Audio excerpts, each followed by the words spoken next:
The woman at the front desk smiled politely as I slid Robert's reservation across the counter.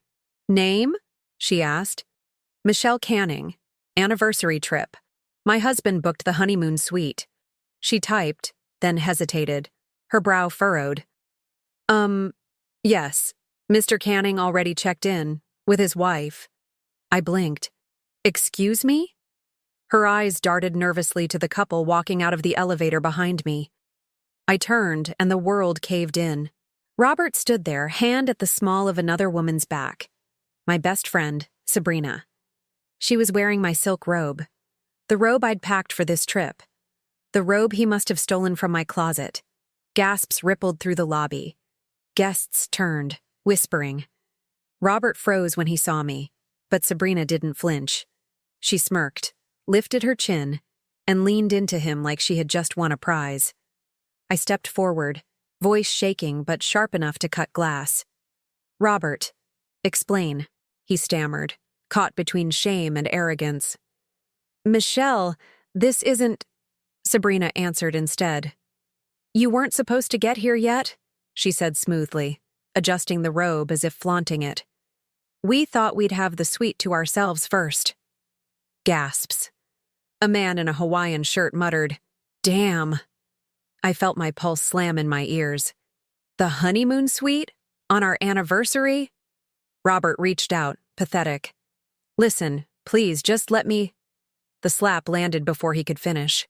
The crack echoed, followed by another round of gasps. His cheek flared red, his eyes wide with shock. "You booked the honeymoon suite with her?" I said, my voice rising with each word. "With my best friend?" Sabrina laughed, a cruel little sound. "Maybe if you'd taken better care of him, he wouldn't have needed me." The crowd erupted with whispers. A woman near the concierge hissed, "What a snake!" "Needed you?" I spat. "Needed you to crawl into my life, eat at my table, smile at my daughter, then slip into my husband's bed like a parasite?" Sabrina's smirk faltered. Robert tried to shield her. "Stop making a scene," he muttered through clenched teeth. I squared my shoulders. "A scene? You humiliate me in front of strangers, you steal my trust, and you want silence?" I turned to the crowd, raising my voice. "You see this? 12 years of marriage. And this is how he celebrates our anniversary." Phones lifted higher. Someone whispered, "This is going viral." Robert stepped closer, desperate. "Michelle, don't do this here. Let's talk privately." I shoved him back with my bag. "You should have thought about private when you dragged her here." Sabrina crossed her arms, trying to recover her confidence. "Face it, Michelle. You've been holding him back. He deserves better." My laugh was hollow, bitter. "Better? He wouldn't have a career, a house, or a dime without me. You think he booked this suite? My inheritance paid for this fantasy." The lobby buzzed louder. Robert's face flushed crimson. He tugged Sabrina toward the exit, but she dug her heels in, unwilling to let me have the last word. I leaned forward, close enough so only she and Robert could hear. "You think you've won. But this? This is the beginning of your humiliation. Both of you." Then I straightened, raised my chin, and slid the wedding ring off my finger. I placed it flat on the counter, the sound of metal on marble sharp as a blade. "You can keep the suite," I said loudly, staring straight into Robert's eyes. "It'll be the last thing I ever give you." Gasps again. Someone clapped once, then stopped, unsure. I grabbed my suitcase, turned on my heel, and walked toward the doors. Every step echoed like a drumbeat, my rage steadying me. Behind me, Robert called my name, frantic now, his voice cracking. Sabrina hissed something under her breath, trying to hush him, but I didn't stop. I didn't turn around. When the glass doors slid open and the sun hit my face, I knew this moment would burn into memory for everyone who witnessed it. But for me, it was fuel. They thought they'd embarrassed me. They thought I would crumble. But humiliation is temporary. Revenge lasts. I gripped my suitcase tighter, fire surging through me, and made a silent vow as the ocean breeze hit my skin. They just declared war, And I will not lose. People always said Robert and I looked like the perfect Newport couple.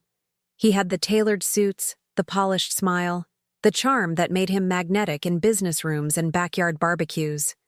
I had the softer role, the supportive wife who stepped back from her own career so he could shine. On the outside, we looked unshakable. But perfection was just a costume we both wore until it strangled me. When we married at 24, I was the one with stability. My family wasn't wealthy, but my grandmother had left me an inheritance, a nest egg that was supposed to be for my future security. I invested it all in Robert's real estate ambitions, trusting his vision, trusting him. He promised to double it, triple it. And for a while, it seemed like he did. The house, the cars, the vacations. It all came from money I put on the line. He never liked to acknowledge that. He liked to pretend he had built it all himself. I told myself I didn't mind. I wanted a family, not a scoreboard. And when our daughter Sophie was born, I felt the sacrifices were worth it. Late nights rocking her to sleep while Robert stayed out networking, giving up event planning, the career I loved, so Sophie could have stability and he could chase deals. I thought I was protecting us. The cracks showed early. A lipstick stain on his shirt from a client dinner. A hotel charge in Las Vegas on a weekend he was at a conference. I confronted him once, and he laughed it off, told me I was imagining things, that I was insecure. And I believed him. Or maybe I wanted to believe him, because admitting the truth meant my whole life was a lie. Sabrina, my supposed best friend, was woven into our family from the start. She babysat Sophie, joined our holidays, toasted us at our anniversaries. I shared everything with her, every doubt, every frustration about Robert's absences. She was the one telling me, "Don't overthink it, Michelle. He loves you." Looking back, that should have been my first alarm. What friend needs to defend your husband more than you do? Still, I swallowed the doubts. Newport Beach was full of women whispering about their husbands' affairs. But I told myself Robert was different. He was mine. We'd built too much together, but Sophie isn't blind. Kids never are. One afternoon, a few weeks before the vacation, she sat at the kitchen counter doing homework, and she said something that gutted me. "Mom, why does Daddy call Aunt Sabrina his getaway?" I froze, my hands tight on the dish towel. "What did you hear, honey?" She shrugged, twirling her pencil. "He was on the phone. He said, 'Don't worry, our getaway is all set. Michelle won't know.'" Then he laughed. Her voice was innocent, but the knife it drove into me was anything but. I hugged her, too tightly, pretending it was nothing. I told her adults sometimes joke about things that don't make sense. But inside, the floor collapsed beneath me. That was the confirmation I couldn't dodge. Not a rumor, not a suspicion, not an excuse Robert could smooth over with charm. My daughter heard it with her own ears. I remember going upstairs, locking myself in the bathroom, and staring at my reflection until I didn't recognize the woman looking back. My face was pale, my eyes hollow, my mouth trembling. I whispered to myself, "It can't be. It can't be Sabrina." But it was. I replayed every night he was late. Every time Sabrina insisted I should treat myself while she offered to pick Sophie up from school. Every glance between them I had dismissed as paranoia. I had handed both of them the keys to my life. Robert with the finances, Sabrina with my trust. And they had driven me straight into the fire. I should have ended it right then. Should have confronted him, confronted her. But part of me wanted proof so undeniable that even Robert couldn't twist it. So damning that Sabrina couldn't smirk her way out of it. That proof came at the resort lobby when the clerk said, "Mr. Canning already checked in with his wife." By then, though, Sophie had already given me the truth. She was the one who saw through the cracks when I refused to. And I promised myself I would never let her see me broken, never let her think betrayal was something a woman had to silently endure. I had played the role of the forgiving wife for too long. Now it was time to play the role of something else entirely. Not victim, not background, not support. It was time to be the storm. When I left that hotel lobby, dragging my suitcase through a swarm of staring faces. I felt like my entire body was vibrating. At first it was rage, then humiliation. But once the adrenaline settled, what remained was sharper, cold, precise. I had two choices: collapse or calculate. And collapsing was exactly what Robert and Sabrina wanted, to see me broken, sobbing, begging for answers. I wasn't giving them that. The first step was practical. Money. Robert thought he was clever, but every joint account was seeded with my inheritance. Without me, he was just another smooth-talking real estate agent with a smile and debt. He'd always hated when I reminded him of that, which is why I stopped mentioning it years ago. But the truth was power, and I was ready to use it. At the airport, I opened my laptop and logged into our accounts. One by one, I transferred balances into an account in my name only, the one he never knew existed. When the confirmation screen flashed, I actually laughed. Not a happy laugh, a sharp one, like a blade leaving its sheath. Next, I froze the credit cards. He'd find out soon enough when the waiter brought the check and his card was declined. I almost wished I could see his face in that exact moment. Almost. When I landed back in Newport, I went straight to the house. Sophie was staying with my sister for the weekend, thank God, so I had space to move quickly.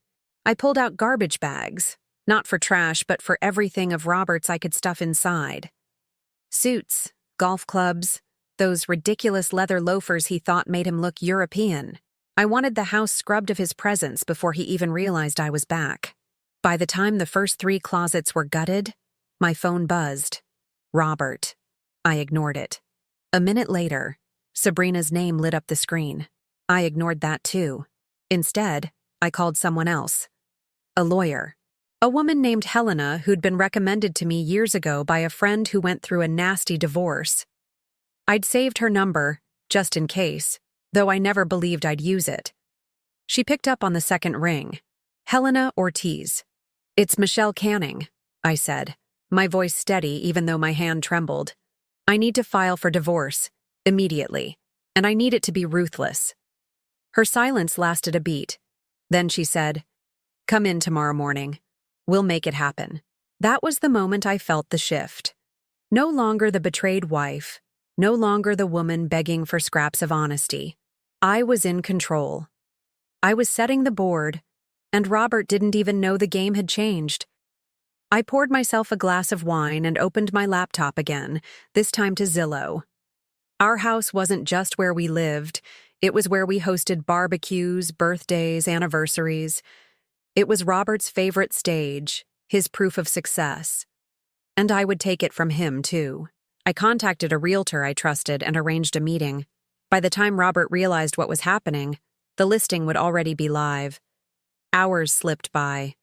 The house looked emptier, but I felt fuller, like each decision poured steel back into my bones. The knock on the door came just past midnight. Robert's voice followed, muffled but urgent. "Michelle, open up. We need to talk." I froze for a moment, heart pounding, then forced myself to stay calm. I didn't open. His voice sharpened. "Don't act like a child. This isn't what you think." I actually smiled at that. "This isn't what you think." The line cheaters rehearse like it's gospel. When I didn't respond, his knocks grew louder. "Michelle, you can't just walk out and freeze the cards. What the hell is wrong with you?" So he'd noticed. Good. That was only the beginning. I stood just behind the door, wine glass in hand, listening to his anger spill out. I pictured him realizing in real time that the money was gone, the cards were dead, the door was locked, and his wife wasn't playing the role of victim anymore. Finally, I spoke. Loud enough for him to hear, but calm, deliberate. "Go back to your mistress, Robert. Your key doesn't work anymore." The silence that followed was delicious. Then came the desperation, the cracks in his voice. "Please, just let me explain. It's not serious with her. It didn't mean anything." I laughed, actually laughed, and set my empty glass on the counter. "It meant enough for you to book the honeymoon suite." The pounding stopped. I imagined him standing there, sweating, realizing the walls were closing in. I didn't open the door. I didn't give him my tears or my face. I gave him silence, the kind that eats men alive. And when his footsteps finally retreated down the driveway, I whispered to myself, "Checkmate, Robert, and I'm just getting started." The morning after Robert pounded on the door, I woke up to silence. Not the heavy silence of dread, the clean, sharp kind that comes after a storm. For the first time in years, I didn't feel like I was bracing for his footsteps or his excuses. I made coffee, sat at the kitchen table, and opened my phone. The messages had started pouring in overnight. From Sabrina. "You're overreacting. Don't punish Robert for being human." From Robert. "Michelle, we can fix this. Just let me talk to you. Why are the accounts empty? Where did you move the money?" That one made me laugh. He thought I'd sit quietly while he drained everything dry? No, that chapter was over. By mid-morning, the fallout spread further. My realtor called. Robert had left 3 panicked voicemails demanding to know why she was conspiring with me. She told him politely to speak to my lawyer. Then my sister rang. "I saw him at Starbucks," she said. "Michelle, he was red-faced, screaming into his phone because his card got declined for a $5 coffee. People were recording him." I pictured it. Robert, Mr. Newport's success story, humiliated over a latte. My inheritance had carried him for a decade, and now he was finding out what life looked like without me as his safety net. But it wasn't just money. His mistress was cracking too. By lunchtime, I received a text from a mutual acquaintance. A screenshot of Sabrina's Instagram, her comment section flooded. Women calling her a homewrecker, men mocking Robert.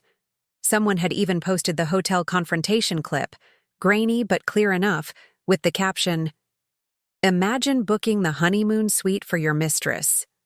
On your anniversary." The post was spreading fast. Newport thrives on gossip, and we had just given them a feast. By late afternoon, the phone calls began.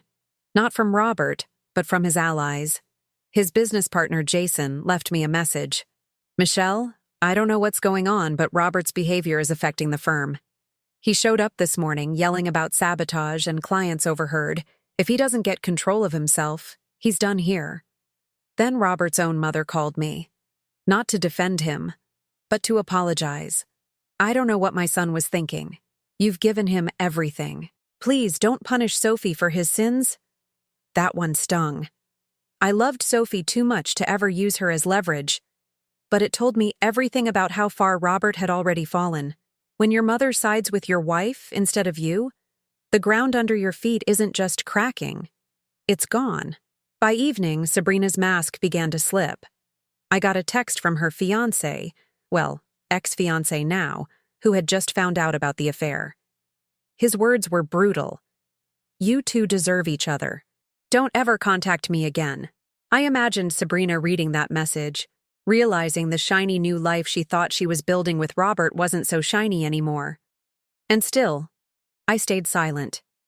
No responses, no explanations. Silence was more powerful than any insult I could throw. Silence left them choking on their own desperation. That night, as I tucked Sophie into bed, she asked quietly, "Mom, is Daddy in trouble?" I brushed her hair back and kissed her forehead. "Daddy made some bad choices. But you and I are going to be okay. Better than okay." Her little arms wrapped around my neck. "I believe you." Those 3 words lit a fire in me stronger than any rage. This wasn't just about revenge. It was about showing my daughter what strength looked like. The next day, the desperation turned into action. At noon, as I was leaving Helena's office with divorce papers in progress, Robert was waiting outside. His eyes were bloodshot, his shirt wrinkled, his tie loose. He looked like a man who hadn't slept. "Michelle," he pleaded, stepping toward me. "Please, just give me a chance to explain." I stopped, holding my briefcase tight. "Explain what?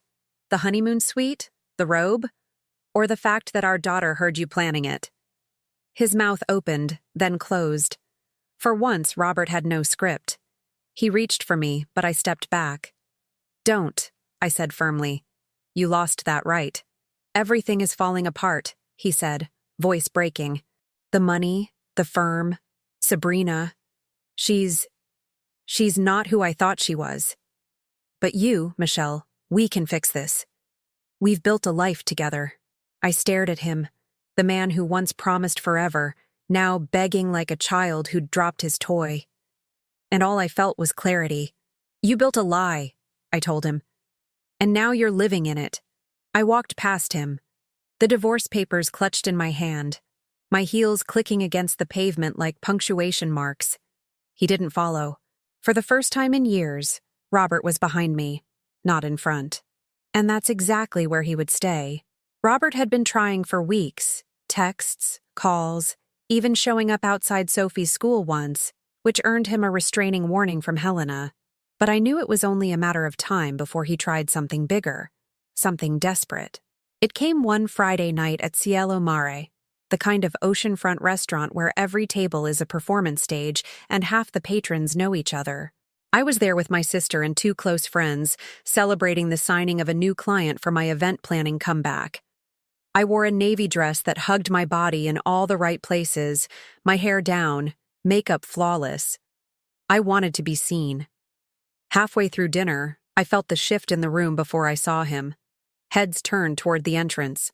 Robert, in his tailored suit, wrinkled at the collar, eyes shadowed like he hadn't slept in days. And trailing behind him, clutching his arm like a trophy, was Sabrina. Of course. My friends went still. My sister whispered, "Don't let him rattle you." I smiled. He's about to rattle himself. Robert spotted me instantly and made his move, dragging Sabrina toward my table. Conversations died around us, forks clinking against plates as people pretended not to stare but leaned in closer. "Michelle," Robert said, his voice loud enough to carry. "We need to talk." I didn't stand. "We've already said everything that matters." Sabrina smirked, leaning against him. "She's just bitter, Robert. Everyone can see that." My friends bristled, but I raised a hand. "Bitter? No, Sabrina, I'm free. You, on the other hand," I let my eyes sweep the room, "are about to find out what happens when the mask slips." I pulled my phone from my purse and tapped the screen. The Bluetooth speakers in the restaurant weren't hard to access. I'd arranged this ahead of time. My friend across the table, an IT wizard, gave me a subtle nod. Robert frowned. "What are you doing?" Then the audio began. His voice filled the room, recordings I'd saved from months of him talking to Sabrina on speakerphone when he thought I wasn't listening. "Don't worry, babe. Michelle's clueless. She still thinks I'm faithful. Once I get my hands on the rest of her inheritance, we'll be set for life." Gasps rippled through the restaurant. Sabrina's face drained of color. I tapped again. "She gave up her career for me. Can you believe that? Some women just want to be useful. But you, Sabrina? You're my real partner." Laughter from the back tables. Not friendly laughter. Robert's face turned crimson. "Turn that off," he barked, reaching for my phone. I pulled it back, smiling coolly. "Funny, Robert. You never minded an audience before." Sabrina yanked her arm away from him, her voice shrill. "You told me you loved me. You said she was nothing but a burden." The crowd was eating it up. Phones were out, recording. This wasn't gossip anymore. It was evidence. Robert sputtered, looking between us, realizing he was cornered. "Michelle, you don't understand." I stood finally, pushing my chair back with deliberate calm. "No, Robert. I understand perfectly. I funded your career, your lifestyle, your whole image. And you repaid me by dragging my so-called best friend into the honeymoon suite on our anniversary." I leaned forward, close enough so only he could hear, then straightened and projected my voice so the entire restaurant caught the line. "You booked the honeymoon suite with her, Robert. I booked your one-way ticket out of this town." The place erupted. Gasps, claps, even a whistle from somewhere near the bar. Robert's jaw worked furiously, but no words came. Sabrina shoved him, furious. "You used me. You said she was over, that the money was yours." He reached for her, but she stormed off, heels clacking against the tile. leaving him stranded in the center of the room, alone. He turned back to me, eyes wild. "You'll regret this. You think people are on your side, but they'll get tired of your drama." I tilted my head. "Look around, Robert. They're already tired of you." Dozens of eyes burned into him. Phones still recording, flashes going off.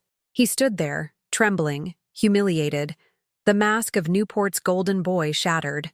Then he shoved through the crowd and stumbled out into the night, tripping on the step, laughter chasing him into the street. I sat back down, smoothed my napkin over my lap, and took a slow sip of wine.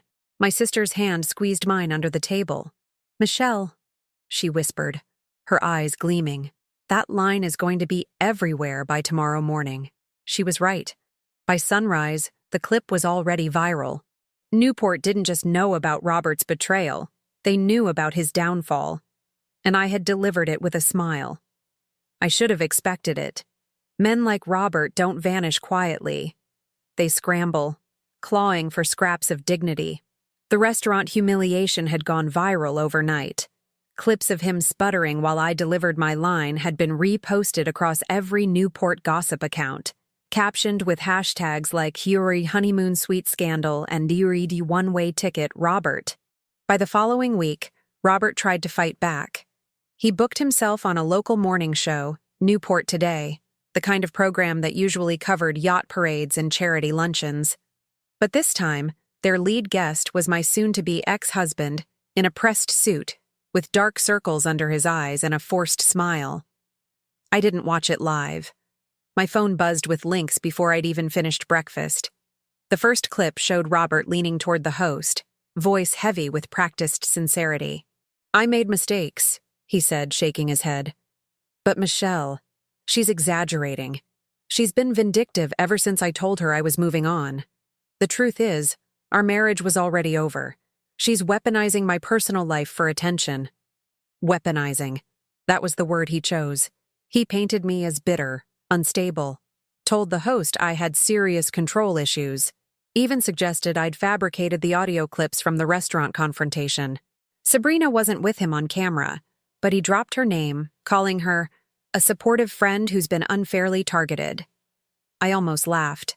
Supportive friend. That was one way to describe a woman lounging in my robe in a honeymoon suite. For a day, his little performance seemed to work. His die-hard buddies reposted it, saying, "See? Not everything is black and white." A few online commenters pitied him, talking about vengeful women and cancel culture. But Robert had always underestimated one thing: receipts. Because I had them, and not just the recordings. That evening, I dropped an email chain to a trusted blogger who covered Newport's high society scandals. Subject line: Robert Canning, receipts. The emails were Robert's own words to Sabrina, bragging about funneling my inheritance into shell accounts, laughing about me never noticing. In one, he'd even typed, "She's naive enough to think I'm building wealth for us. Truth is, I'm building it for me, and you, babe." Within hours, screenshots were circulating. The blogger's post exploded, reshared across Twitter, Instagram, TikTok. The hashtag shifted from "Daru One-Way Ticket Robert" to "Receipts Don't Lie." By morning, the narrative had flipped again. Comments piled in. "He stole her inheritance? That's financial abuse. Not just cheating, he's a con artist. Imagine calling your wife vindictive while emails show you plotting against her." The backlash burned hotter than even I expected. Newport wasn't just mocking him anymore. They were disgusted. Sabrina tried to defend herself on Instagram, posting a filtered selfie captioned, "Don't believe everything you read. Love is complicated." The replies gutted her. Love? He stole from his wife. Girl, he booked a honeymoon suite on their anniversary. Complicated? No. Disgusting. Complicated is forgetting to text back. This is betrayal. By the end of the week, Sabrina's account was deactivated, but Robert kept trying. He released a rambling Facebook video in his car, eyes darting, voice cracking. "This has gotten out of control," he said. "Michelle's twisting the narrative to make me look like a monster." The truth is, she was never satisfied. She controlled every dollar, Every decision. Mid-sentence. His phone buzzed with a notification. He forgot to mute it. On screen, the text preview was visible. Sabrina. Stop dragging me down with you. The internet caught it immediately. Someone screen recorded, slowed it down, zoomed in. Within an hour, the clip was everywhere, captioned with "Chai dragged down" and gifs of sinking ships. Even his business partner, Jason, cut ties publicly. In a press release, Jason wrote, "The firm distances itself from Mr. Canning's personal and financial misconduct. Investors fled. Clients pulled contracts. My lawyer, Helena, called, chuckling for the first time since we'd started. Michelle, you don't even need to fight this PR war. He's destroying himself with every word." Still, I wasn't finished. On Saturday, I uploaded a single post to my Instagram. Not a rant, not even a caption. Just a picture of Sophie and me at the beach, her hand in mine, both of us smiling. The caption was one line: "We rise by telling the truth." It went viral, not because it was scandalous, but because it was simple. People reposted it with messages like, "This is what strength looks like." Meanwhile, Robert's spiral deepened. Reporters stopped calling him for interviews. Neighbors crossed the street to avoid him.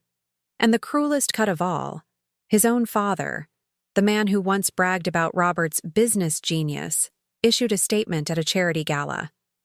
"I am ashamed of my son's actions. He does not represent this family's values." Robert had tried to spin the story. He'd tried to paint me as vindictive, unstable, controlling. But receipts don't lie. Screenshots don't lie. Children don't lie. By the end of that week, Robert wasn't just a cheating husband. He was Newport's most public cautionary tale.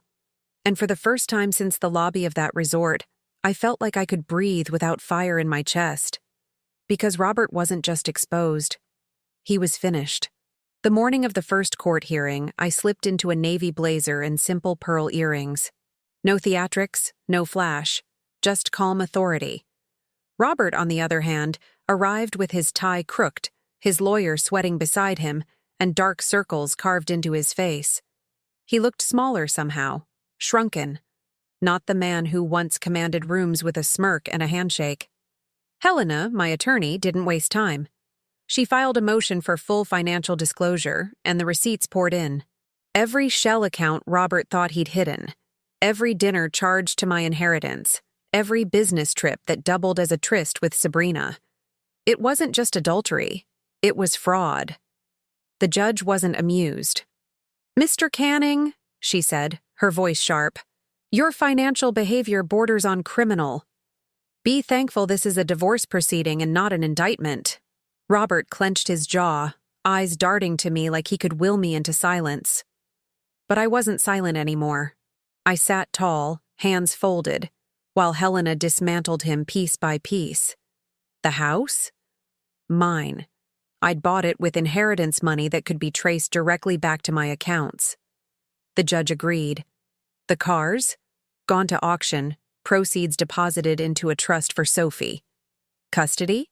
Full to me. Supervised visits for Robert after his emotional instability was highlighted in his own social media rants. His lawyer tried to spin me as vindictive, but the judge shook her head. "Mr. Canning, you're a public relations disaster of your own making. I won't risk placing a child in the center of it."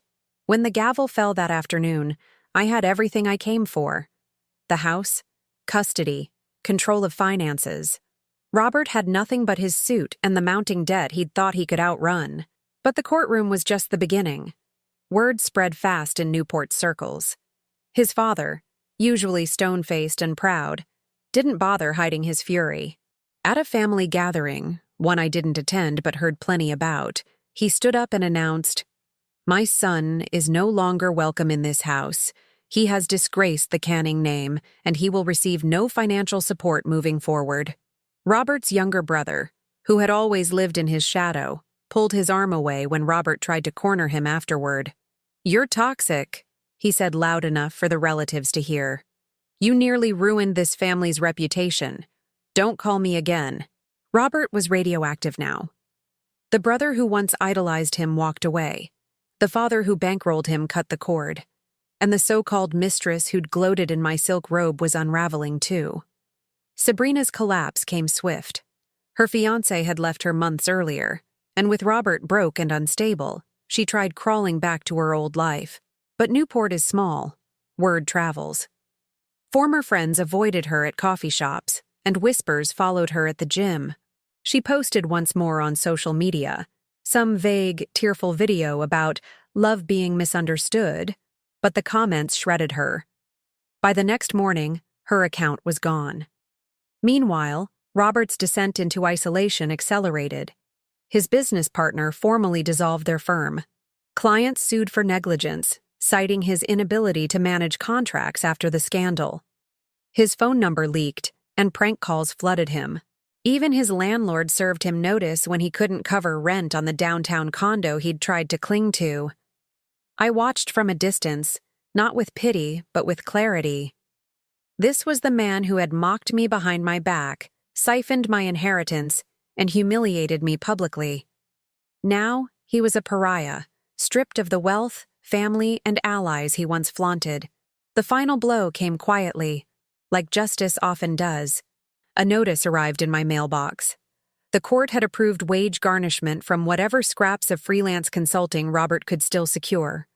Every dollar he earned above bare minimum living expenses would funnel directly into Sophie's trust. I poured myself a glass of wine that night and read the letter twice, letting the weight of it sink in. Robert wasn't just broke. He was working for me now. Every paycheck chained to the daughter he'd betrayed.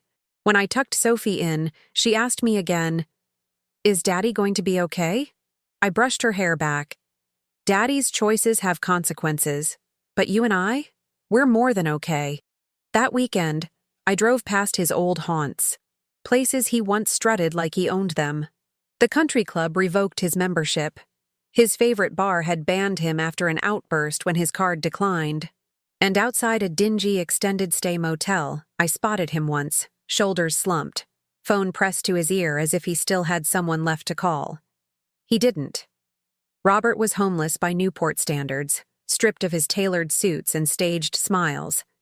The man who once booked a honeymoon suite to flaunt his betrayal now lived in a room that smelled of mildew, his name synonymous with scandal. And I? I was free. The ruthless part of me wanted to deliver a final word, to knock on that motel door and watch him squirm.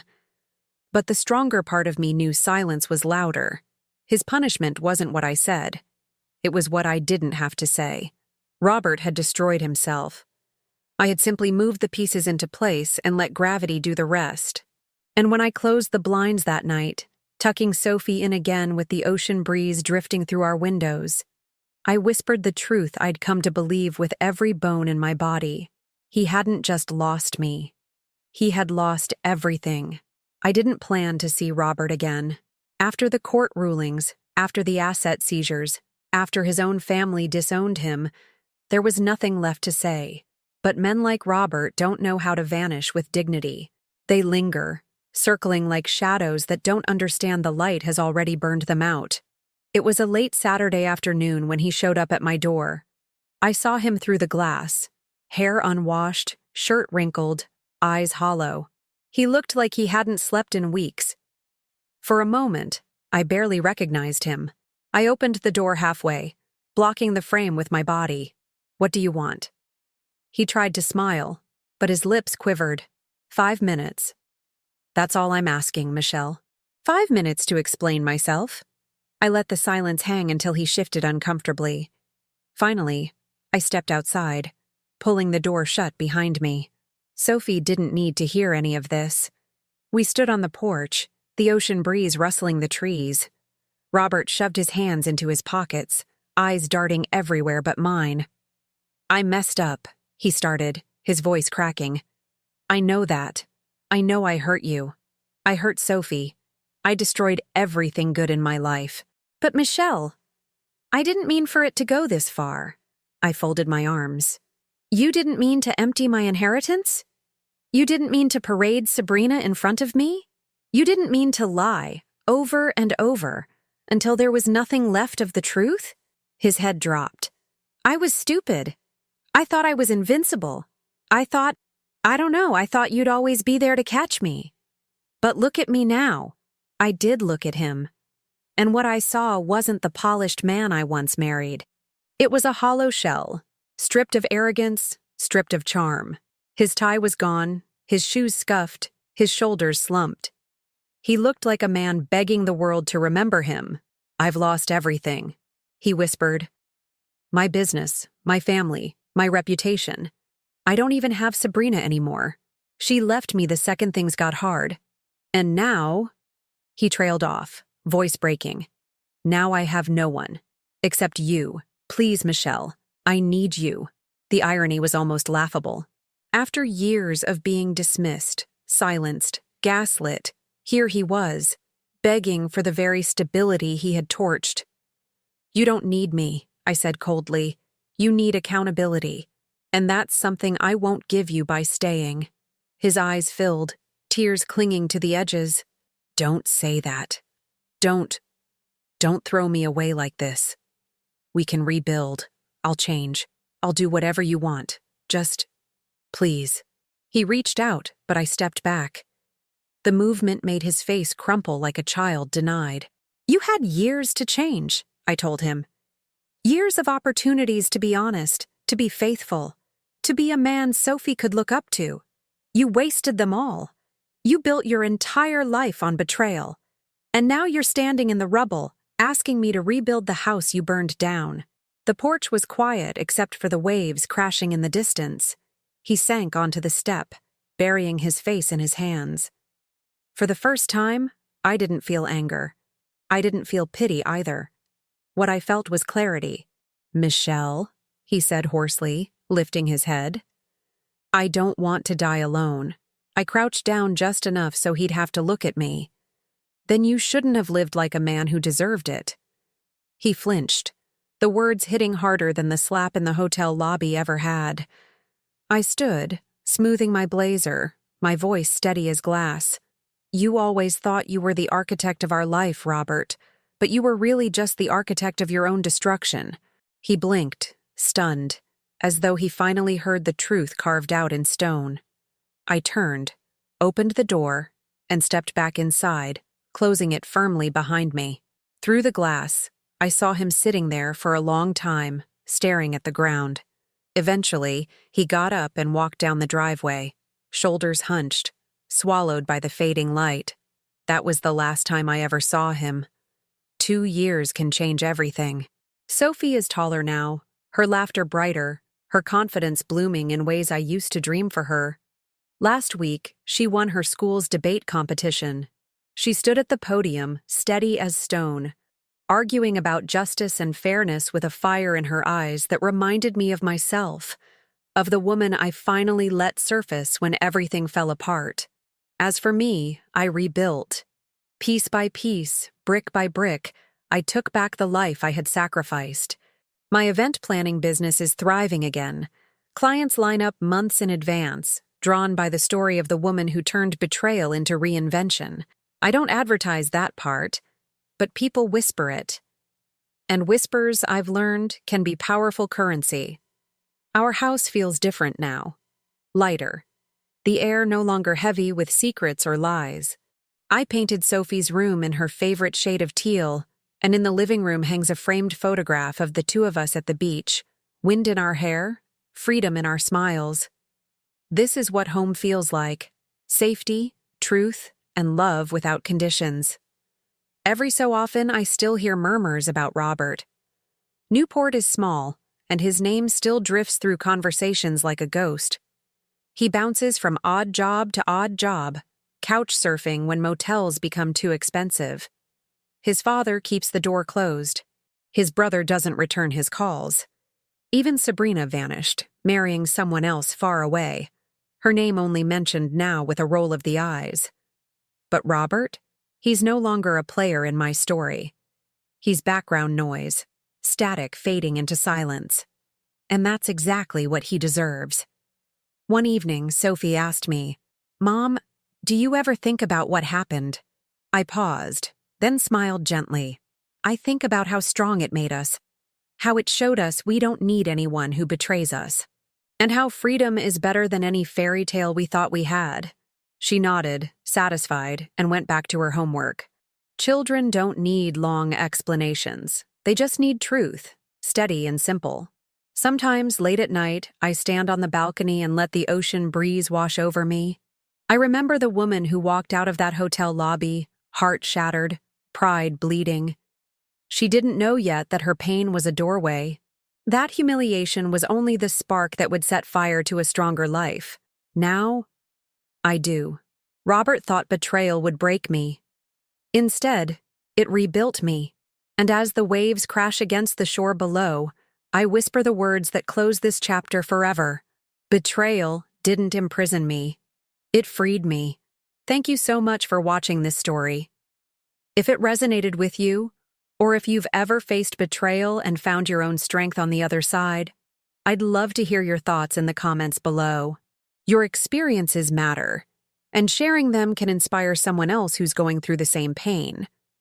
Don't forget to hit that like button if this story moved you, and make sure to subscribe so you don't miss the next one. Until then, stay strong, stay true, and always choose freedom over betrayal.